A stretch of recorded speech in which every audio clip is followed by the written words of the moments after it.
Tout de suite, Florence Fayard, directrice générale chez Banijé Productions France, et Paga, candidat de l'émission Les Marseillais contre le reste du monde. Les Marseillais, vous l'avez dit, contre les restes du monde, c'est ce qu'on appelle une émission culte. Soit les gens ne la connaissent pas, soit ils sont accros. C'est de la télé-réalité sur W9 avec des jeunes en maillot de bain, au même moment que Cyril Hanouna dans Touche pas à mon poste et que Yann Barthès dans Quotidien, et ça se paye le luxe de les battre en audience, en tout cas chez les moins de 35 ans. Bonjour Paga.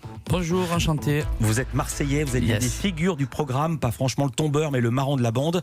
Bonjour Florence Fayard. Bonjour. Vous êtes la directrice générale de Banijé Productions, la société de Stéphane Courby. On passe, je vais le dire, on en reparlera, de devenir le numéro 1 mondial des producteurs indépendants. Et vous êtes la productrice des Marseillais. Alors avant qu'on parle du contenu de l'émission, d'abord les chiffres d'audience. C'est à l'antenne depuis 6 semaines, enfin cette saison est à l'antenne depuis 6 semaines. Combien de téléspectateurs ?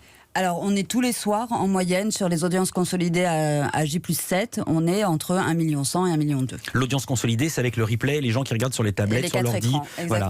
Et ce qui est intéressant, c'est les cibles, 4% auprès de l'ensemble du public, mais 16,8% auprès des 15-24 ans, et auprès de la fameuse ménagère de moins de 50 ans. Ça marche ? Ça marche très très bien. De toute façon, on a beaucoup de chance. Cette saison est un carton d'audience, et ça marche très bien auprès de toutes les cibles, et particulièrement les cibles commerciales, la fameuse ménagère et les jeunes. Alors ça, j'avais compris. Ce que j'ai pas compris, c'est le principe du jeu. Chaque fois que je regarde, je les vois parler de stratégie, d'équipe, mais j'ai pas compris en quoi consistait, si vous savez même marrer déjà, en quoi ça consiste. Et Paga, expliquez-nous le principe du jeu. Le but, c'est au final de soulever la coupe, un peu comme une Ligue des Champions. D'accord. Donc voilà, c'est le reste du monde, c'est toutes les personnes de toutes les télé-réalités confondues face aux Marseillais, qu'on est une famille. Donc on s'affronte sur des jeux, des duels. Ouais. Et le but, à la fin, on accumule des points. Et donc, c'est de soulever la coupe, cette fameuse coupe aux grandes oreilles. Mais moi, j'ai pas vu d'épreuves, j'ai vu que des gens qui s'engueulaient ou alors qui s'aimaient. Il y a beaucoup d'amour, il y a beaucoup d'amitié, ça c'est nos valeurs qu'on dégage nous les Marseillais. Et après c'est vrai que il y a de la compétition, il y a de la guerre, il y a des trahisons, donc voilà. Florence, qui sont les gens qu'on voit dans cette émission? Comment a été fait le casting?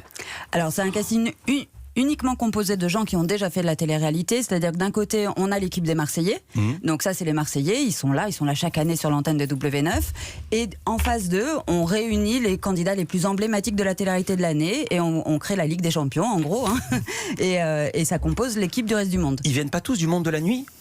Non, pas forcément. D'accord, vous y allez quoi à la base, vous? Oula, j'ai fait du judo, BTS. D'accord. J'ai travaillé un peu dans la nuit. Ah, je pensais que vous étiez DJ, moi. Et oui, mais c'est venu après. Alors, ils ont entre 20 et 30 ans. Si on est tatoué, c'est mieux. Les mecs ont tous des tablettes de chocolat. Les filles dépassent le 90C.